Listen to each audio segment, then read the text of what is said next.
How is everybody? A very interesting topic that I want to share my thoughts on is sort of from a conversation that a friend of mine sort of kicked off a couple of days ago, and it was more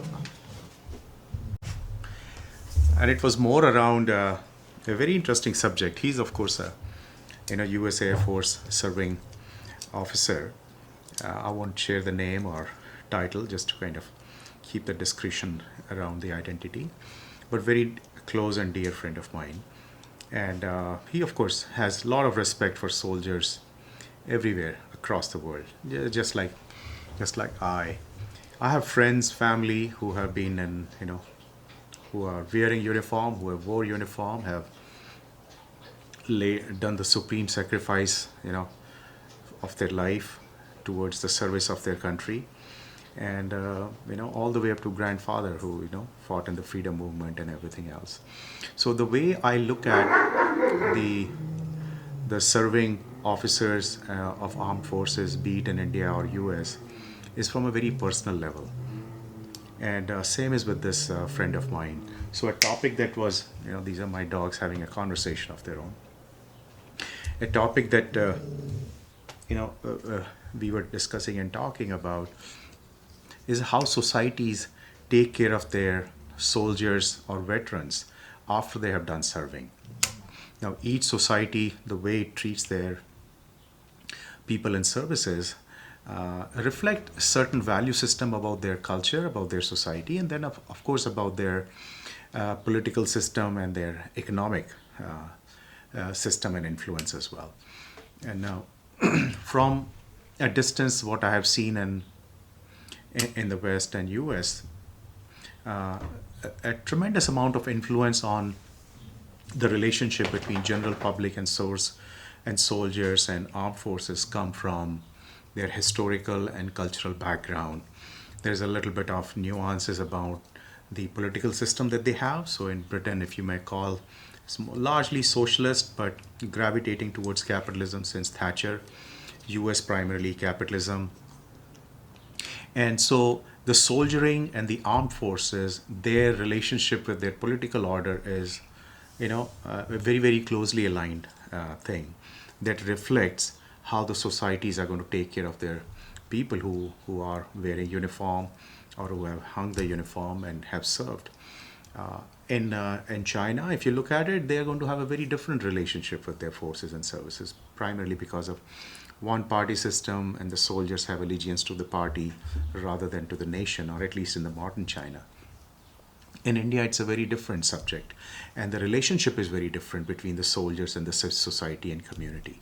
It's primarily because of the Sanatan Varn system that came from Brahman, Kshatriya, Vaishyas, and Shudras.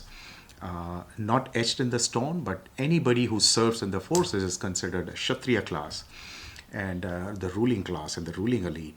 So the relationship and the respect that they get from society is with that sort of a lens.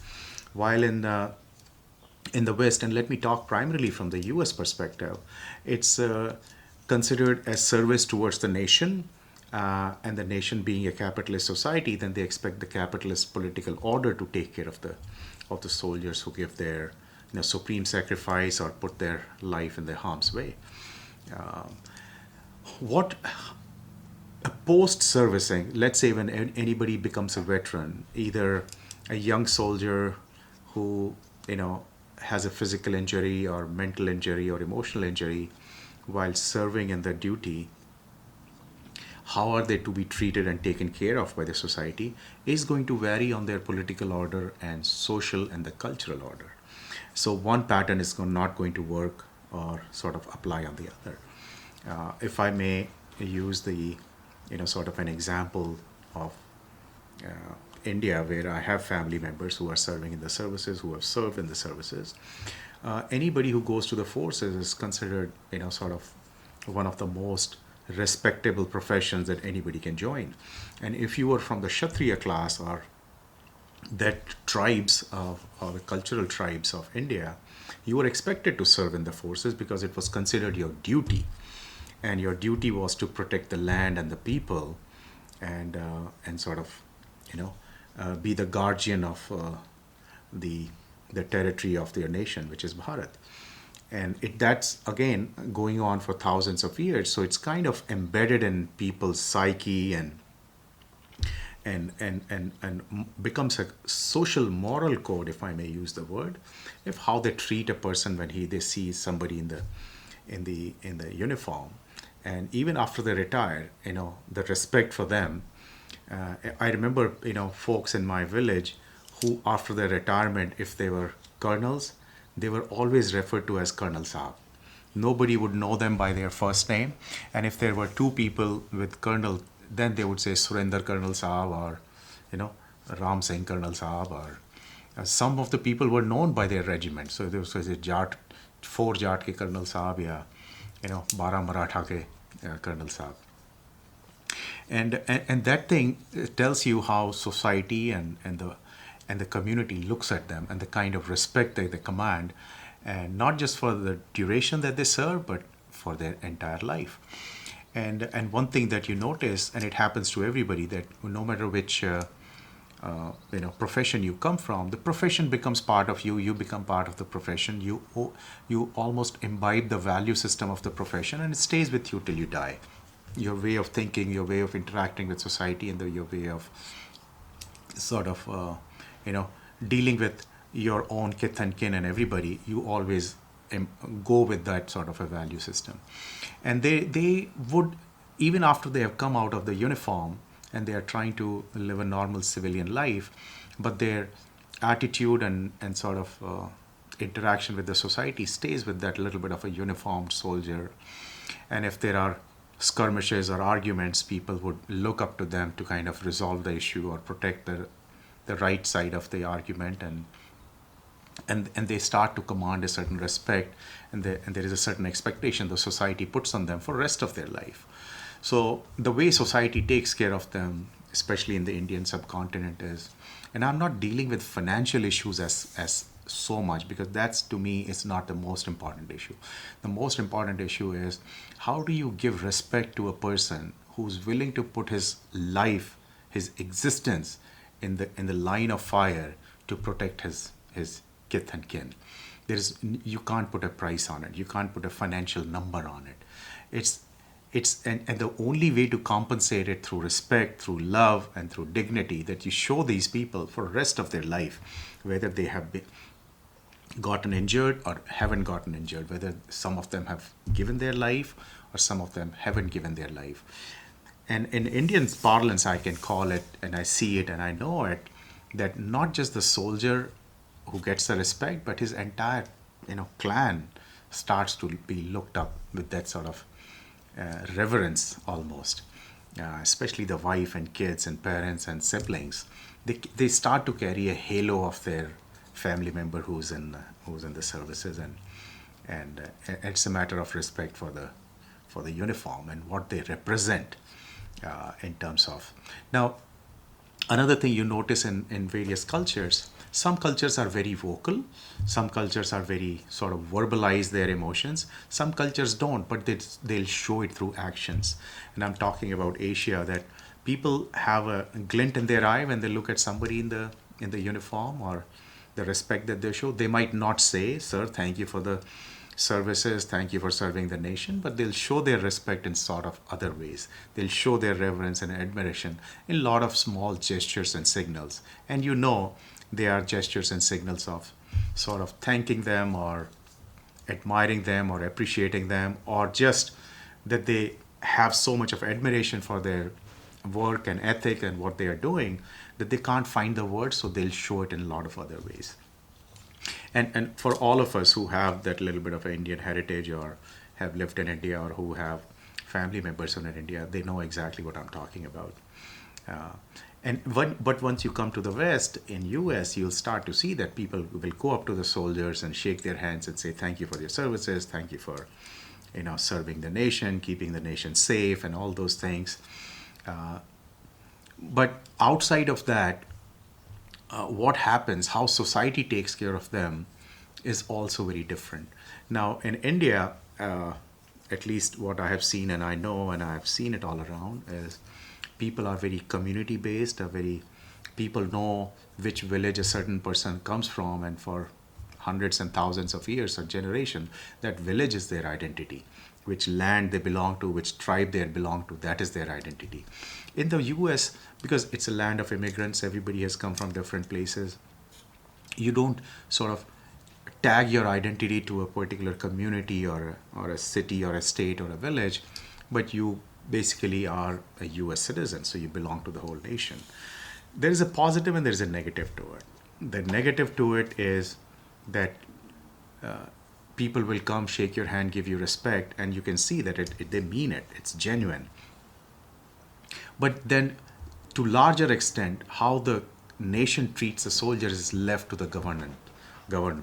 It's left to the institutions. It's left to the larger ecosystem. While in India, of course, the the nation, the institution will take care of it, but then the community steps in a large measure to provide that what I call last mile emotional connectivity, that emotional respect, that emotional love, the dignity that every person looks for, no matter which part of the world you come from. That comes apart from the family, it starts to come from the immediate friends, family, community, village, neighborhood, and so on and so forth. There are villages in India that I know in UP, Haryana, Punjab, where every household has a member in the forces, and the whole village carries that aura, and the whole community sort of steps up to take care of their sons, even when they retire or they get injured and whatnot. So the transition that I have seen for soldiers and veterans in India when they come out of forces or come out of services is I've seen is a lot easier, because there is institution to step in, and then whatever is that emotional and social support gap is left is taken care of by the community. So there is no gap in somebody's sort of mobility between forces and non-forces, and that emotional support, the larger familial ecosystem exists at multiple levels, and hence I didn't see that much of stress or a disconnect between the veterans and the communities as I see in the West. And I might be wrong, but that's definitely my observation. That you hear of PTSDs and all these psychological disorders for the war veterans and everything. One reason, and this is my assessment, could be totally off base, is that yes, institutions try to do their best to provide you financial support, medical support, social setup, not social setup, but all those what I call the physical help and support that you need. But what about that emotional support? What about that love and respect and reverence that has to come 24 hours around you, within your family and within your community and whatnot? I see that gap exists in the West, or at least in US, and it has nothing to do with one set of people or institutions or lack of nation. No, it's just the way social order and the cultural aspect of the country is, and it can't be bridged overnight. And of course, I'll come to the whole capitalism and the socialism part of it and the cultural part of it. But I just wanted to kind of highlight that. So a lot of soldiers, when they come from tour of duty, when they come from action, what happens is when they are in forces and they are in tours, they develop this sense of brotherhood, camaraderie, friendship with their units, with their battalions, and there's a band of brotherhood, and that band of brotherhood carries them through that huge pressure of war and whatnot, and tours of duties. But when they come home, they get dispersed. That band of brotherhood and the emotional support structure that gets created in the band of brotherhood just kind of gets broken down, kind of gets disbanded. Everybody goes their own way. And then if that community or family or immediate friend circle is unable to provide them that band of brotherhood, then you start to see those emotional sort of symptoms and issues that start to crop up. That is my assessment. I could be totally wrong, but from a near observer, or a keen observer. That's one of my sort of pain points that I would highlight. In India, what you see is it, because the social order and the communities are organized a little differently, thousands of years of heritage, deep rooted connections with your immediate family, with your community, with your village, with your tribes, that you will never, you very easily shift between one band of brotherhood to the others. And there is always that fluid emotional support structure that exists, unsaid, unwritten. I can't, sort of describe it. If you have to experience this, just take a train ride between, from let's say Delhi to Bangalore, or Delhi to Kerala, which is about 2 days, 2 nights train journey. And you will have a set of passengers who would probably be riding with you all the way from Delhi to Kerala.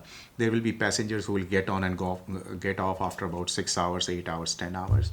And I've personally felt it. By the time you get off the train, you almost know everybody who was sitting around you, who's getting off with you in Kerala. You exchange numbers, you know who knows whom, and you immediately develop that a personal bond and personal relationship. Now, they might not be as strong as your immediate family or kids or whatnot, but there is always a chance that there is such a large cultural element that people are not shy of talking to each other.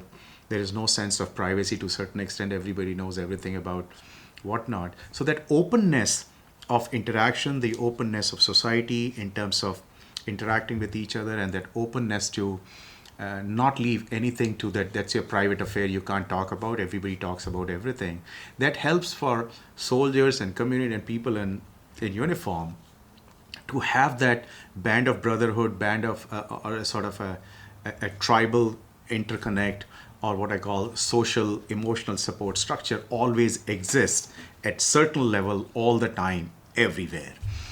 While in US, you do see that gap, that you almost feel like institution or state should take care of everything. Now, state can provide you all the physical comforts, but it cannot step in into that emotional lacuna, that emotional gap. And I think that's where I feel that society needs to, and maybe it will happen another 300, 500 years. US is still a very young nation. It's only 350 years old. That we will start to settle down, the mobility, that intercity migration will start to slow down, that people will start to develop that deep rooted, sense of community, sense of, historical past, sense of relationships, that in maybe 300, 400 years, US will start to mimic what India and the older cultures and civilizations, the way they act. Now comes the issue that my friend was asking very honestly about, that how should, in the capitalism, the private companies or the government should step in to provide more of support to servicemen and soldiers and veterans, wounded warrior projects and whatnot. How can more corporations be part and parcel of it? And that's where I feel that the all these initiatives like Wounded War Memorial, War Veterans, support structure, and all the veterans clubs and all, is to create this sense of camaraderie and community, where when a soldier is with his battalion, is its unit, and is serving and has done multiple tours, the friendship and emotional support structure, that absolute transparency that he develops with his band of brothers, how can you create and recreate it for him once he's off the tour of duty and he's off the a uniform? And how do you create it? I think it can't be done institutionally. For me, it's a very personal thing. Community has to take the ownership. Community has to treat them as the sons and daughters who are protecting them and guarding them. And then deep rooted, what I call tribal, and I'm using the word tribal in a very positive way. Don't construe it negatively. That tribalism at small community level is so critical to be able to provide that emotional support structure for wounded warriors and the veterans. Now, in terms of physical support structure, nobody comes close to what U.S. institutions provide to their services, from veteran medical health care to financial support, to help them to find jobs, to help them to integrate into the companies and societies. So the job aspect, community aspect, physical support aspect is all great, but to me, the biggest support that war veterans, the wounded soldiers, the active servicemen that they need is that familial, tribal, cultural, and social integration into the larger community where they are they are sort of loved, respected, and revered for the work that they're doing for the country. And these things, to me, they can't be institutionalized. They have to come from society. They're almost like that organic intangibles that a good value system, good ethics, and a social and cultural dynamic sort of grooms into a community that knows how to absorb their warriors back into their fold in tender arms, if you will. So for me, I don't have the answer towards the institute. How do you institutionalize these, what I call emotional support structure for the wounded soldiers or active servicemen who are coming back? Institutions are probably doing their best.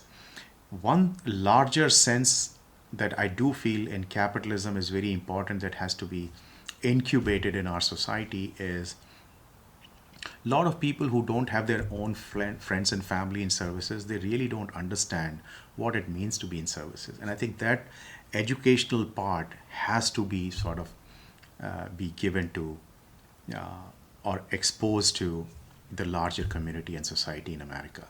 So people start to feel that they need to not just shake hands and thank them for services, but also create a society where people who serve their nation by physically being in the services and are ready to sacrifice their lives and in the last, since the founding of this nation, hundreds and hundreds of thousands of people have served their country with their life, is how do you absorb them back into society, give them that love and emotional support that they never have to go through these PTSDs and emotional psychological disorders, and sort of have to feel that they are on their own when it comes to living rest of their life.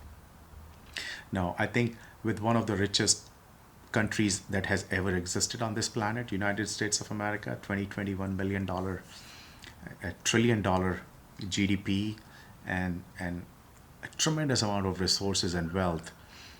Institutions are great. They do phenomenal work towards their servicemen. I'm hoping and expecting that as as United States of America, people who live there sort of mature as a culture, mature and become a civilization, which is a long, drawn out process of time. That whole Varn Vyavastha, where Kshatriyas are treated at a certain level because people know what life means to them and how important their life is and how important their value system is. That those Kshatriyas and warriors are willing to sacrifice themselves for the larger health of the nation. Once that feeling starts to develop in our society and our civilization here in America, I think we will start to see a much better, I shouldn't say much better, but a seamless integration of people who either go to war or when they come back, they still keep that warrior's aura, but they are totally sort of, absorbed in the day-to-day life of a nation and are become, sort of phenomenal